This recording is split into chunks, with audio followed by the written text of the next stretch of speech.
Baik, Ibu semua, acara selanjutnya yaitu untuk 5 menit untuk mindfulness.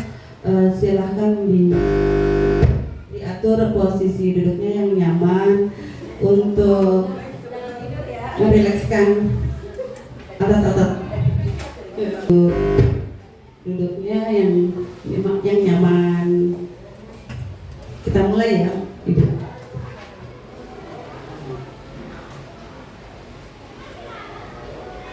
Yourself get into a comfortable position, whatever that looks like for you.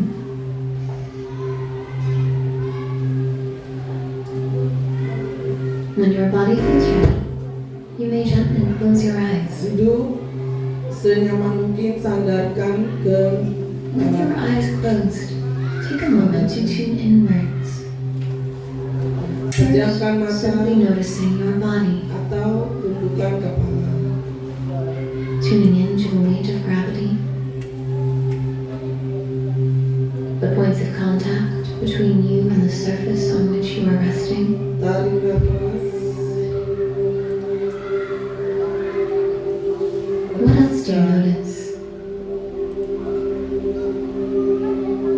Tarik nafas. What is it like for you to be in your body right now? Rasakan udara As you observe this, you simply accept and allow whatever it is you notice, ke otak kita. harboring no judgment. Lemaskan seluruh Just tubuh feel kita. mindful, Rasakan kenyamanan. noticing what is, with a sense of compassion in your heart. Masukkan ke dalam hati. Rasa nyaman itu. Lepaskan. Continue to do this now with your breath as well as your body. If you haven't already, begin to tune into the sensations of breathing. Tarik nafas. What do you notice? Lepaskan. Just observe, accept, and allow. Tarik nafas. No judgment, Lepaskan. just letting everything be how it is. Ucapkan terima kasih kepada diri kita As you stay mindful of your breath and your body, Terima kasih with a sense of compassion in your yang heart. telah berjuang sampai sejauh ini. Hitungan kelima, buka mata. 1, Keeping your eyes closed, you allow your awareness to expand to include the space around your body.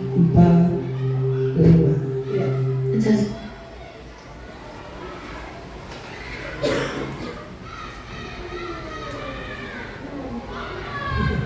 Ngantuk. Jadi kita coba di sekolah akan menerapkan seperti ini. Kita berharap di rumah juga anak juga dan kita juga menerapkan ini juga gitu. Jadi ketika kita mulai emosi, tarik nafas, lepas. Tarik nafas, lepas 5 kali. Baru kita kelola emosi kita. Jadi jangan sampai kelepasan kita anak-anak. Begitu juga anak-anak ketika anak-anak mulai temperamen, tantrum ya, sudah mulai marah, tarik anak ya, bawa anak, dudukkan, suruh tarik nafas seperti itu. Kita melakukan di sekolah seperti itu. Ya.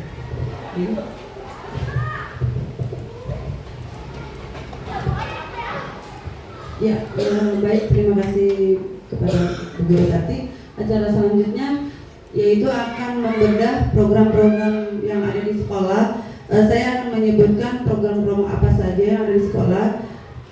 Sebentar ya, Ibu. Salah satunya yang di layar ini usaha, yaitu ungkapan rasa hati yang akan disampaikan oleh Bu Guru Tati. Kepadanya dipersilakan.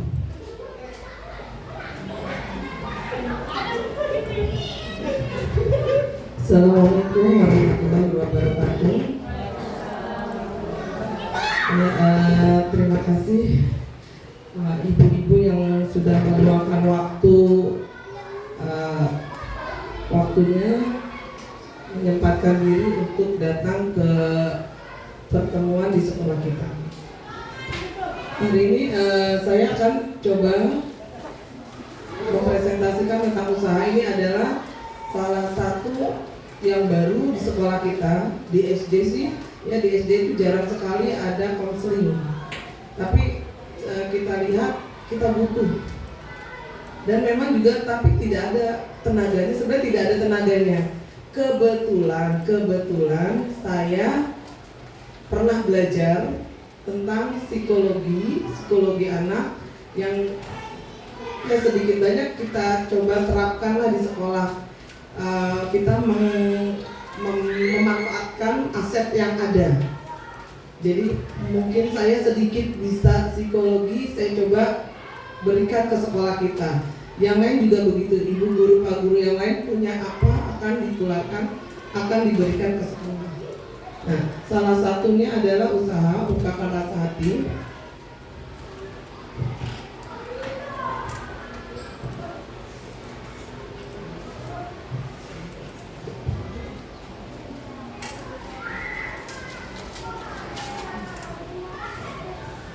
Ya, ini ada mindfulness. Ya, ini tentang psikologi juga sebenarnya. Makanya tadi kita coba setiap ada pertemuan, kalau memang ada kesempatan ibu orang tua murid, ketika ada misalnya ada kumpul-kumpul seperti ini, cobalah untuk mindfulness ini, karena memang kita banyak tekanan.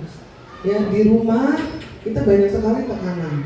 Ya, nah inilah kita pakai namanya mindfulness ini.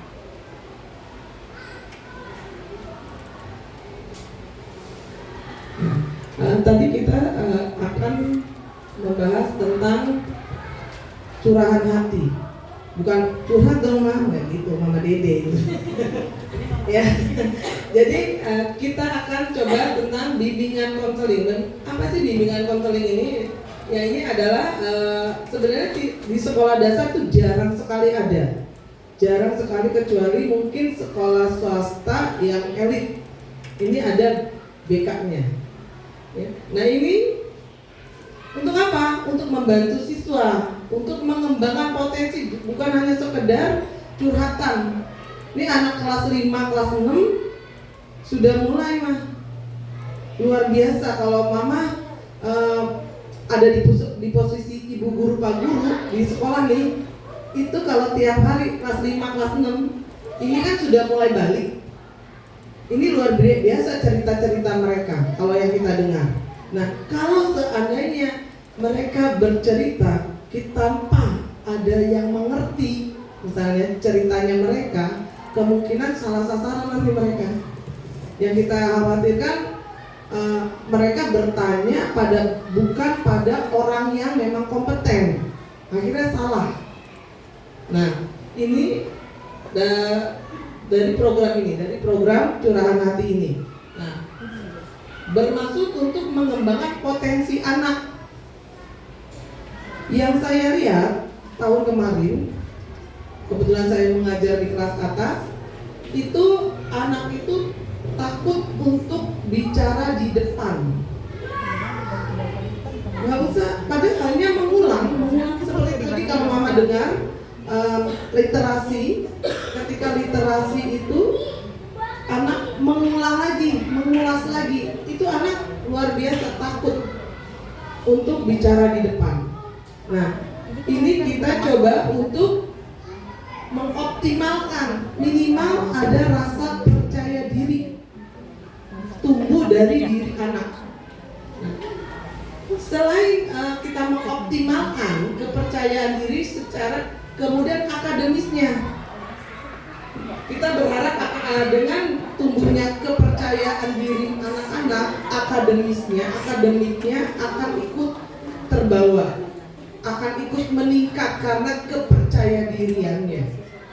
Nah, emosinya, sosial emosi, yang tadi ya kita mengelola emosi anak.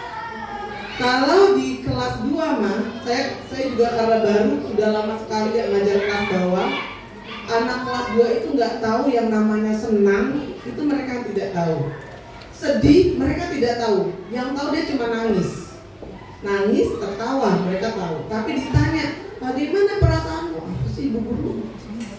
Seperti itu mah. Nah, kita akan mengenalkan itu. Sebenarnya receh banget emang. Receh gitu. Ya. Gitu aja kok anak gak tahu, memang tidak tahu kan. Mereka tuh taunya tertawa, ya senang, menangis, sedih. Padahal itu banyak sekali. Nah, disinilah perannya dari usaha ini. Ya, kita memperkenalkan aneka ragam perasaan yang untuk adik-adik kelas fase A. Fase A itu kelas 1, kelas 2.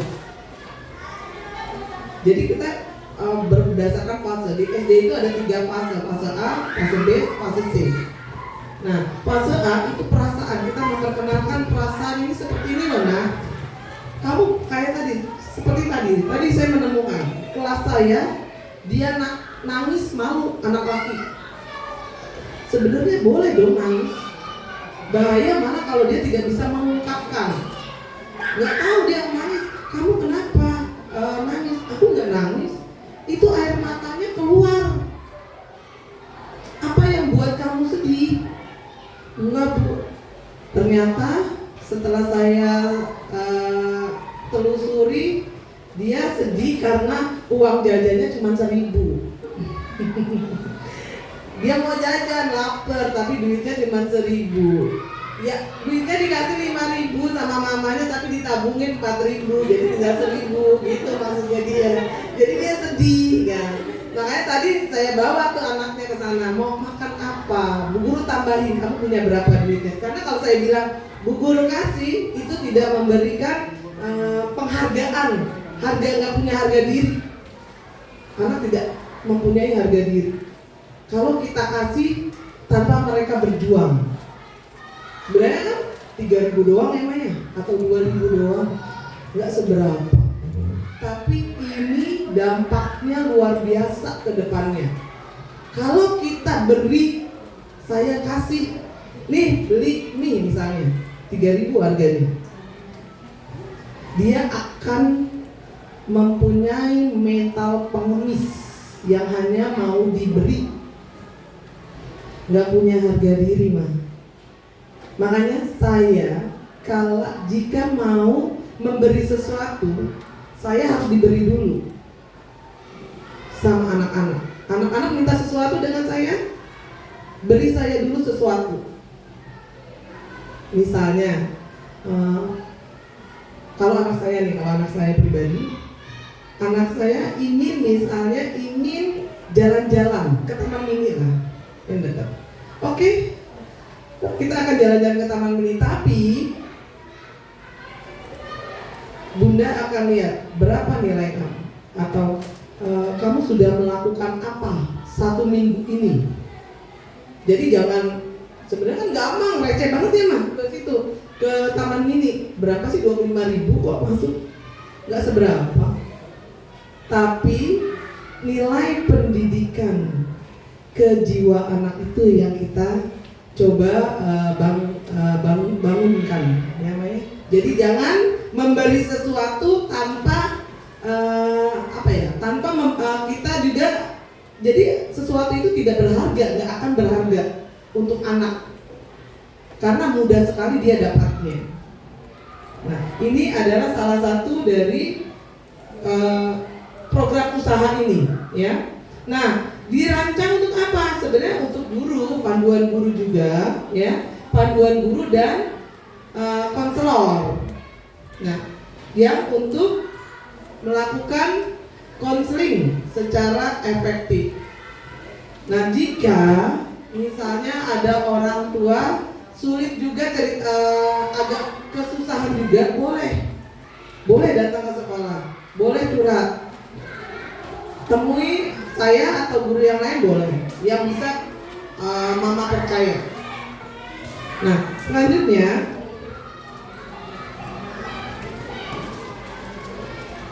tujuan dari kita datang ini, ya, untuk apa? Sebenarnya untuk memahami konsep apa itu bimbingan konseling, ya, definisinya, perannya apa, peran sebagai gurunya, ya. Nah, selanjutnya mengidentifikasi kebutuhan siswa. Apa yang dibutuhkan siswa? Siswa kan nggak selalu kebutuhannya materi, mah, benda yang nyata. Terkadang pujian aja itu udah luar biasa, ya. Nah, ini kebutuhannya, kita mengidentifikasi kebutuhan anak. Selanjutnya programnya apa? Nanti ada programnya. Jadi nggak ujuk-ujuk cuma curhat doang, nggak. Ada programnya. Nah, ini ya, bagaimana tekniknya menerapkan program-program itu untuk kegiatan sehari-hari. Nah, selanjutnya ada evaluasi. Ada penilaiannya. Apa penilaiannya?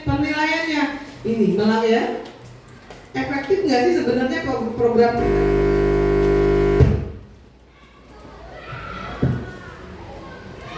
Ya, efektif tidak. Kita coba, ini kan karena ini baru, mah mungkin akan saya coba sebulan ini. Sebulan ini efektif tidak program yang saya coba sampaikan ini. Nah, selanjutnya kalau misalnya efektif, kita akan susun lagi langkah-langkah selanjutnya. Kemudian apa sih bimbingan konseling? Bimbingan konseling adalah proses bantuan yang diberikan kepada siswa untuk membantu mereka memahami diri sendiri.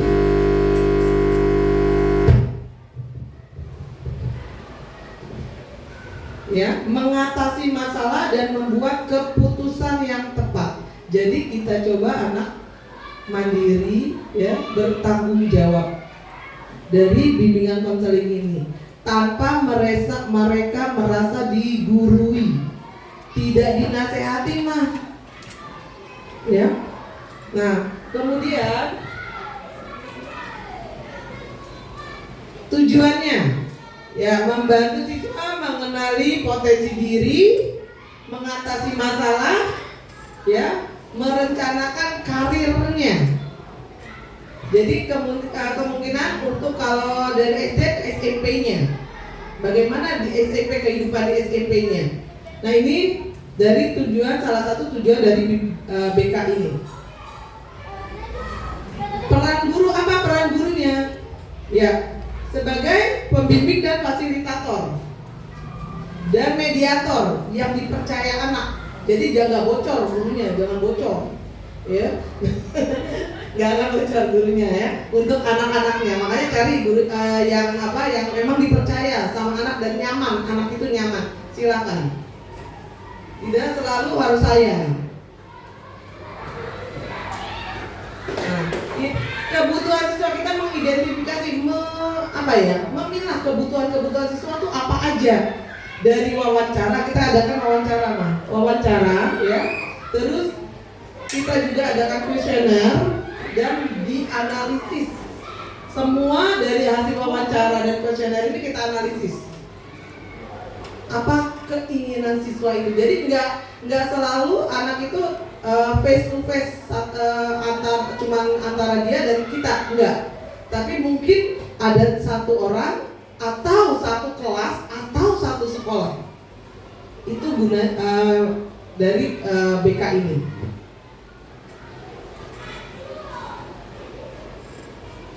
Nah, pelaksanaannya tadi saya bilang, ya, bisa individual, bisa kelompok. Ini individual ini biasanya rahasia nih anak-anak ini, ya. Nah, kelompok ini kita bisa kayak di kelas 6 kita masuk untuk karir mereka untuk masuk ke SMP. Di kelas 5, kelas 4, kelas 5 kemungkinan sudah mulai balik. Nah, ini, ya. Nah, terus untuk pendukungnya yaitu ekstrakurikuler, kita ada pramuka, ya, mudah-mudahan masih ada yang lainnya lagi, nanti ada kaligrafi, ya, ada tari. Nah, kita berkolaborasi dengan orang tua. Kita minta bantuannya juga sama orang tua untuk melaksanakan program bimbingan ini. Sekali waktu mungkin saya akan meminta bantuan mama.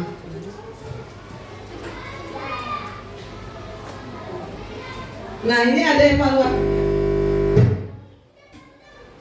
Tadi evaluasinya yang tadi ya wawancara bisa ya. Terus kesimpulannya, jadi bimbingan konseling ini memiliki peran penting dalam membantu siswa mengatasi berbagai tantangan dan mengembangkan potensinya. Intinya mengembangkan potensi anak. Ya, anak terus memahami konsep, mengidentifikasi kebutuhan siswa, melaksanakan program dengan strategi yang tepat, melakukan evaluasi serta tindak lanjut yang baik. Program bimbingan konseling dapat berjalan secara efektif dan memberikan dampak positif bagi perkembangan siswa. Demikian presentasi yang saya berikan.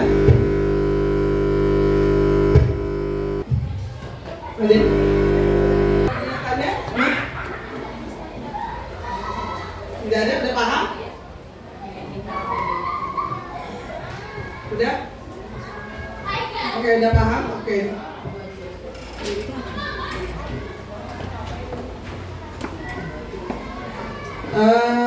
Saya akhiri ya, Ma.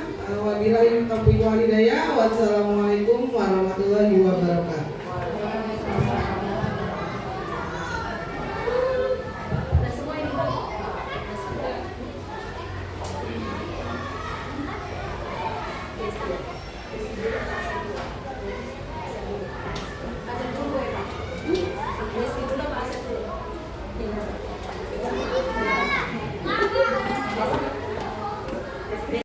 Di mana kekayaan yang ada di sekolah itu, saya meminta untuk mengidentifikasi, meminta bantuan dari mama-mamanya. Kira-kira yang hadir di sini modal manusia pertama, modal aset yang pertama itu adalah modal manusia. Nah, kira-kira modal manusia itu untuk kegiatan kita di sekolah agar terjadinya proses pembelajaran yang berjalan semestinya itu kira-kira apa saja gitu. Silakan nanti saya berikan mix kepada mama yang mau memberikan pendapat. Ini kebetulan dia nggak bisa material. Gak apa-apa mas, soalnya saya mau meminta dokumennya, ceritanya pegang aja. Seperti Bapak Ibu guru ya, skill-skill yang dimiliki Bapak Ibu guru di sekolah bisa disampaikan ke anak-anak. Oke, baik. Oke, terima kasih. Aset yang ada di sekolah itu terdiri atas modal manusia, di mana modal manusia itu artinya sebuah kekayaan yang dimiliki oleh sekolah, di antaranya yaitu pertama yang sudah diungkapkan sama Ibu Fitri ternyata adalah pengajar atau guru, kepala sekolah dan beserta staf. Yang kedua, tadi apa yang kedua? Lupa tadi. Yang kedua, oke ya. Kompetensi yang dimiliki oleh guru-guru yang ada di sini. Oke, baik, itu kita tulis dulu ya, Mah ya.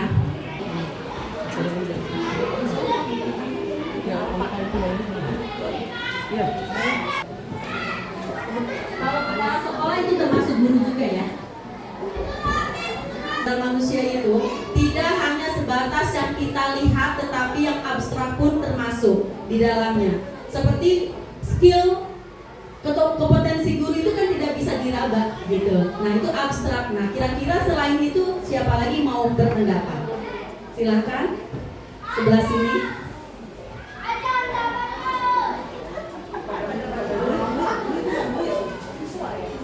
Ya, oke, baik. Oke, baik. Siswa. Oke, baik siswa. Ada lagi mah? Boleh saya Bu? Orang tua Iya, siswa. tua siswa. Baik.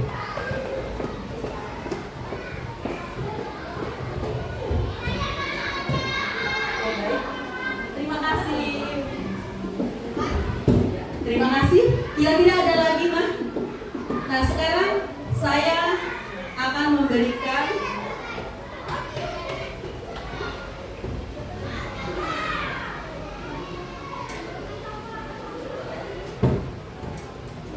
gaptek juga.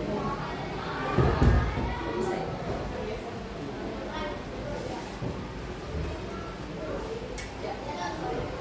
Oke.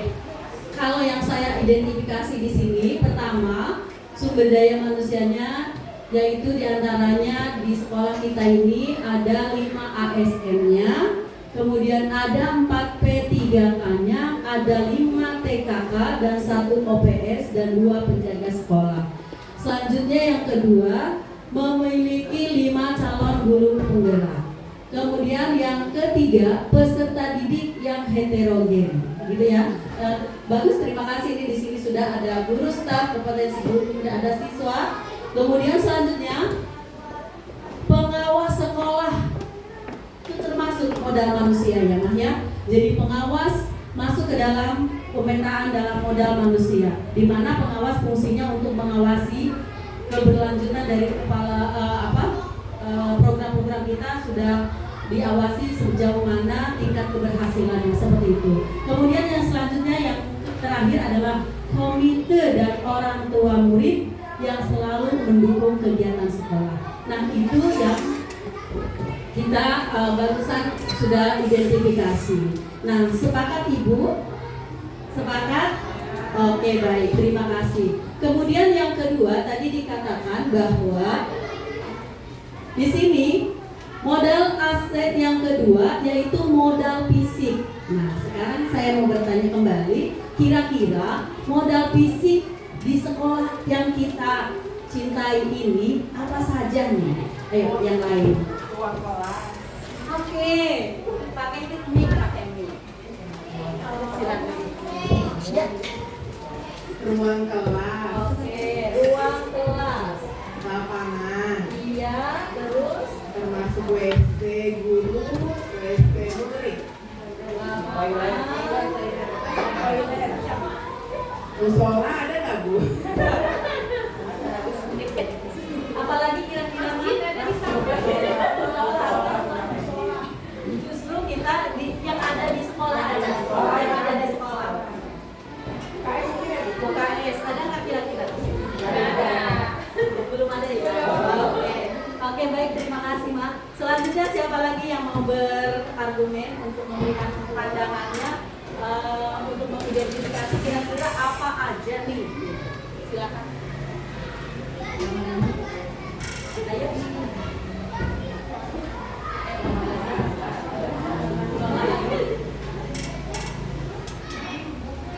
Buku, oke. Selain buku apa lagi Mak?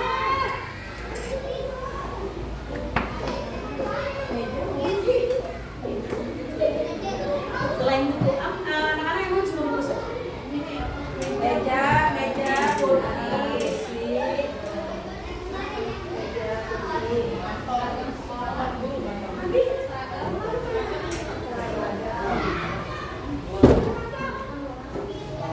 Terus apa lagi Mak? Ruang guru.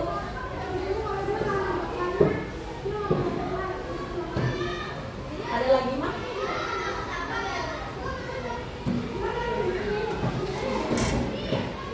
Untuk proses belajar anaknya itu sendiri selain itu apa lagi? Diperlukan apa? Alat tulis. Selain alat tulis apa lagi?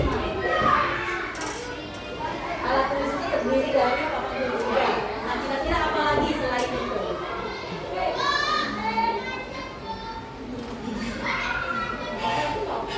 Laptop, ya benar. Pasti butuh laptop kita Mah.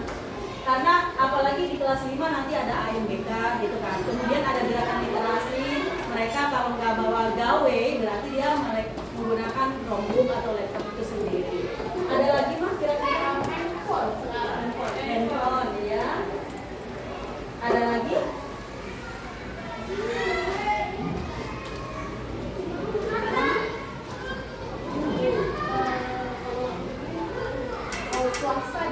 Ya. Kita di sini mengidentifikasi sekolah kita gitu. Adapun nanti berarti di sini belum ada ini nanti membuat kami memberikan masukan ke kepala sekolah bagaimana supaya ada ruang-ruang tersendiri. Nah, sekarang identifikasi aset yang ada aja di sekolah karena ini tujuannya untuk apa? Tujuannya adalah ketika kita memiliki aset yang ada, jadi apapun kegiatannya kita tidak boleh kita ada ini nggak ada punya uang ini gitu, kita ada kegiatan ini lapangan kita sempit gitu. Jadi kita itu jangan berbasis tetapi harus berdasarkan berbasis pada kekuatan aset. Jadi aset apapun yang ada di sekolah, jangan sampai kegiatan yang kita sudah rencanakan itu berjalannya mundur akhirnya. Jadi tidak terjadi karena tidak punya apa-apa, akhirnya ya udah nggak usah ada kegiatan apapun begitu. Jadi maksud di sini adalah tadi seperti yang saya sampaikan bahwa tujuan dari pemetaan aset ini adalah untuk meningkatkan pembelajaran yang ada di sekolah kita supaya berjalan dengan baik, tetapi bukan berdasarkan kekurangannya, tapi harus berdasarkan kekuatannya. Seperti itu. Artinya kekuatan yang kita ada, ruang kelas kita kok masih sepi nih, belum ada ornamen apapun biar anak menyenangkan bagaimana gitu kan. Nah di situ tentulah orang tua memikirkan gitu. Karena lagi-lagi di sini pasti ada kolaborasi sama orang tua gitu. Kami tidak bisa berjalan sendiri menentukan apapun program yang ada di sekolah tanpa mengetahui aset yang ada di sekolah. Seperti itu. Jadi intinya nggak ada apapun, misalnya kita jangan melihat itu, tapi kita harus berjalan bagaimana caranya program yang ada di sekolah itu bertumbuh, gitu. Seperti itu ya Mas. Nah jadi seperti di sini tadi ada ruang kelas, ada ruang guru, lapangan, toilet, buku, alat tulis, laptop, meja kursi, seragam dan sebagainya. Ini memang sudah keren. Ibu sudah mengungkapkan bahwa ini adalah modal fisiknya. Ada lain nggak Mas? Oke, kalau gitu lihat yang saya identifikasi di sini. Oke, baik. Ya, baik. Di sini ruang kelas yang cukup memadai untuk rombongan belajar, kantor guru yang rapi, sekolah yang tersedia jaringan internet serta listrik dan air yang dapat memenuhi kebutuhan sekolah yang baik, tersedianya meja dan kursi untuk kegiatan belajar, yang selanjutnya lapangan untuk bermain, tempat upacara dan kegiatan sekolah yang bersifat di luar ruangan.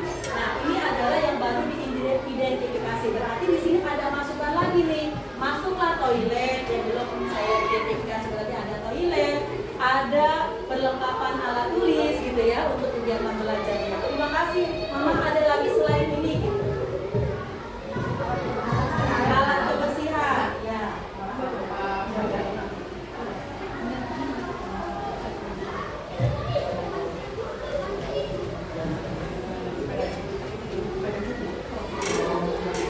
Ada lagi, Mas? Cukup. Ada lagi? Alat musik kebetulan di sini. Angklungnya ada, cuma karena memang tidak dioptimalkan, akhirnya rusak katanya. Jadi sepertinya tidak bisa digunakan.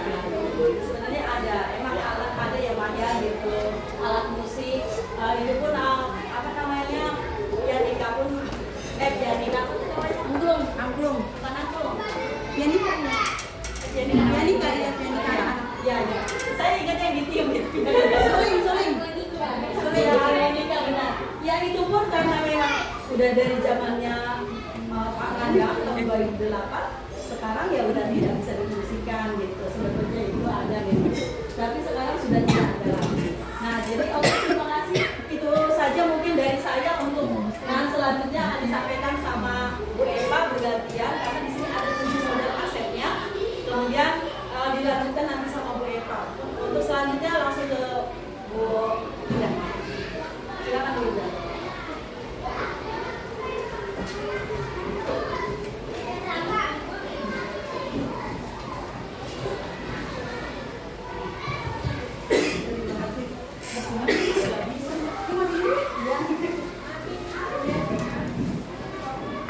Menyampaikan modal sosial. Baik, modal sosial ini yang ada di lingkungan sekolah, contohnya misalkan kekeluargaan antara kepala sekolah, bapak ibu guru, orang tua murid, peserta didik yang menjaga dengan baik dan mendukung kegiatan yang ada di sekolah. Dari itu salah satu contoh modal sosial. Dari contoh yang lain, adakah yang ingin menambahkan Ibu di sini? Modal sosial selain dari kekeluargaan di lingkungan SDN Jati Cempaka 4. Masyarakat Iya, berhubungan dengan bermasyarakat. Kegiatan masyarakat. Dengan warga sekolah, dari kegiatan itu kan kita menjadi hubungan yang baik gitu. Ada yang ingin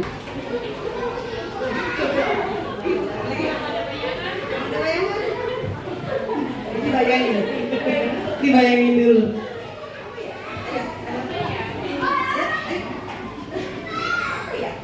Saling kerjasama ya, kelompok gitu, berkelompok gitu, mengerjakan tugas-tugas dengan kelompok.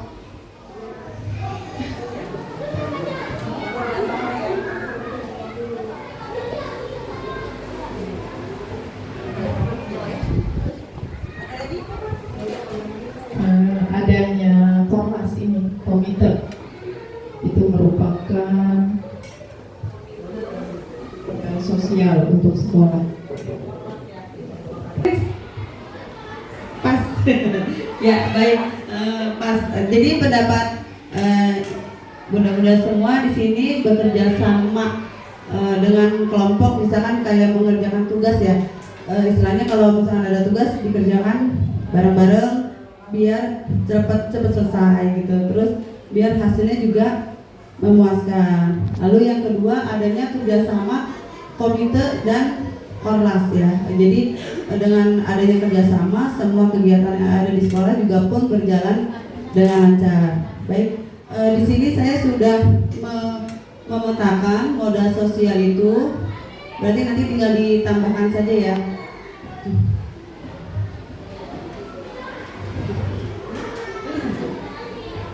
Ya, di sini ada kekeluargaan yang sangat baik antara guru, murid, orang tua, dan warga lingkungan sekolah di SD Negeri Cempaka 4. Terus kolaborasi dengan rekan guru dan saling mendukung.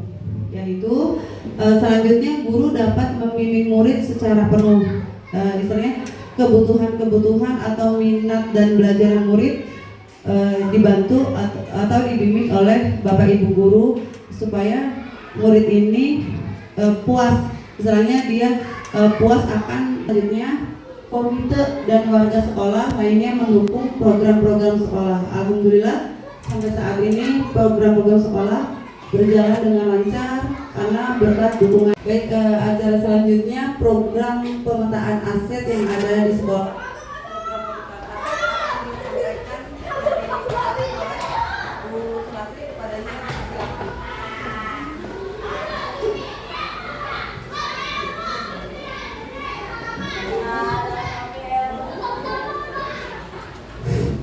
Bismillahirrahmanirrahim. Assalamualaikum warahmatullahi wabarakatuh.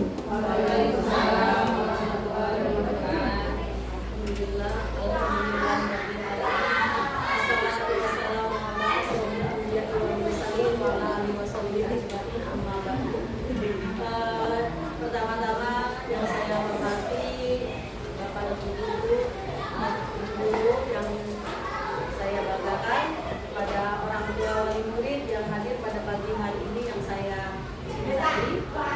Pada kesempatan ini terima kasih juga kepada Ibu yang telah memberikan waktu luangnya untuk kegiatan hari ini. Pada kesempatan ini saya akan memandu untuk pemetaan aset yang ada di SD Negeri Jati Cempaka 4 ini. Nah, apa itu pemetaan aset? Maksudnya gini Mas.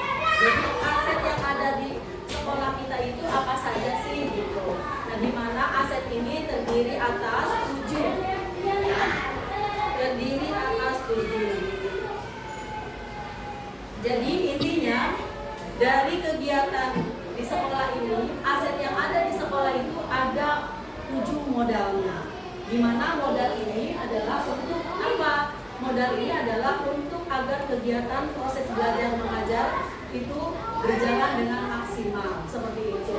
Nah, sekarang kita mari identifikasi menurut Ibu apa saja kira-kiranya modal aset. Pertama yaitu modal manusia.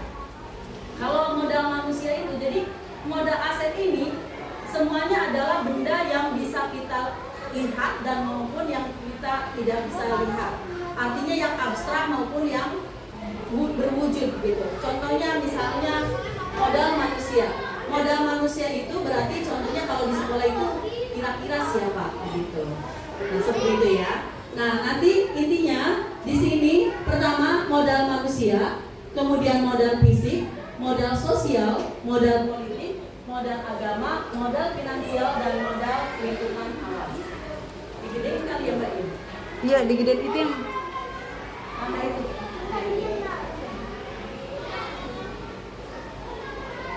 Kelihatan ini ya? Oke. Nah, jadi sekarang tetapi sebelumnya saya mau, kan ini kita berdiskusi. Karena berdiskusi tentunya nanti saya akan menulis modal manusia itu apa saja. Minta masukan dari mama-mama semua yang hadir di sini seperti itu. Ada gambaran kiranya, Mak? Jadi ini maksudnya, Pokoknya pada jualan ya. judulnya juga ini belum diganti judulnya.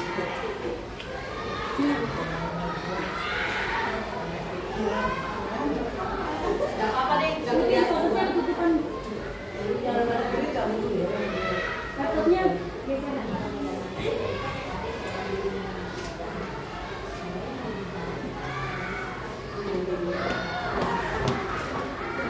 kepada Bu Guru Tati telah menyampaikan program sekolah yaitu usaha ungkapan rasa hati.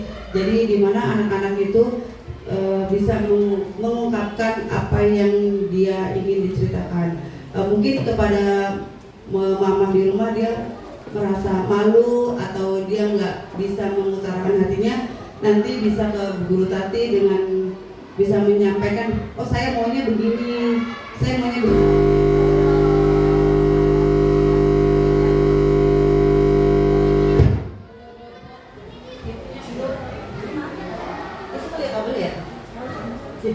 Ya, jadi anak-anak lebih terbuka dan istilahnya dia tidak melakukan hal-hal yang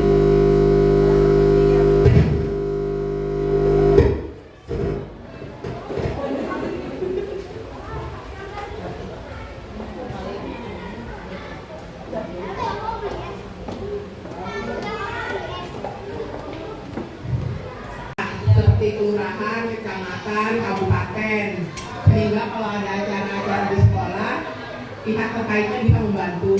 Dan terusnya misalnya kita juga mempunyai hubungan yang baik dengan sekolah-sekolah lain. Terima kasih. Baik, terima kasih Ibu telah menyampaikan hasil model politiknya. Baik, yang di sini saya sudah diskusikan modal politik itu nanti bisa ditambahkan ya, yaitu bekerjasama dengan kelurahan dan bekerjasama dengan sekolah lain. Ya, di sini yang sudah didiskusikan yaitu hubungan dan komunikasi dengan masyarakat, terutama di lingkungan RT. Jadi dapat bekerjasama dengan baik. Jadi kalau kita ada kegiatan apa yang misalnya gebiar gitu mah, jadi kita mengundang atau bersilaturahmi ke Pak RT bahwa ada kegiatan di sekolah. Jadi kita menjalin hubungan kerjasama yang baik di lingkungan RT kita. Terus tadi ada masukannya yaitu bekerjasama dengan kelurahan. Ya, itu terima kasih. Itu bagus untuk nanti misalkan di sekolah atau di kelas bisa ketika ada pembelajaran tentang RT RW itu dan kelurahan itu kan ada tuh, nah itu sistem pemerintahan. Nah kita bisa bekerja sama dengan kelurahan, meminta izin untuk datang ke kelurahan dengan anak-anak itu bertanya jawab dengan Pak Lurahnya, siapa Pak Lurah kita, terus sekretaris lurah itu siapa. Nah terus selanjutnya bekerja sama dengan sekolah lain. Bekerja sama dengan sekolah lain bukan berarti kita membandingkan oh sekolah sana hebat. Semua sekolah itu bagus dan hebat, tapi kita perlu juga kerjasama dengan Bapak Ibu guru lainnya agar bisa mengembangkan sekolah kita sendiri. Apa yang belum ada di sekolah kita, semoga kita bisa mencapainya atau mewujudkannya. Ya, baik. di sini modal politik yang ada di lingkungan sekolah, aset sekolah, yaitu tadi hubungan dengan RT, kelurahan, dan bekerja sama di sekolah lain. Dari ketiga ini ada lagi Ibu yang ingin disampaikan?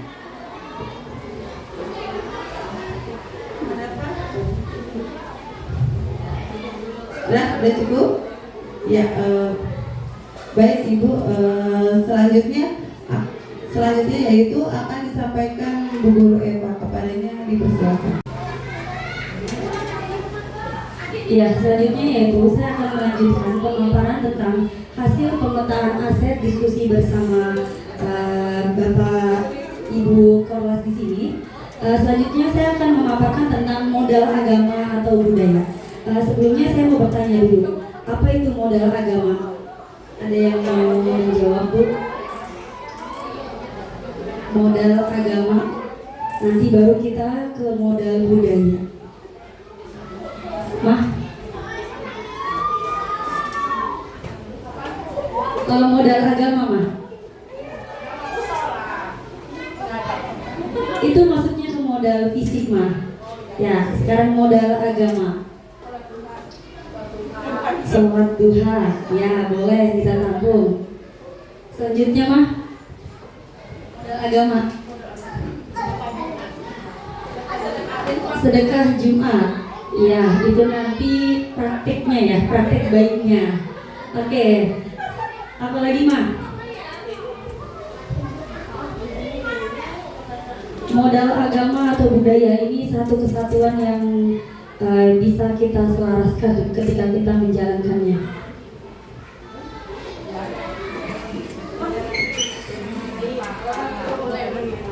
Saling toleransi satu sama lain. Benar.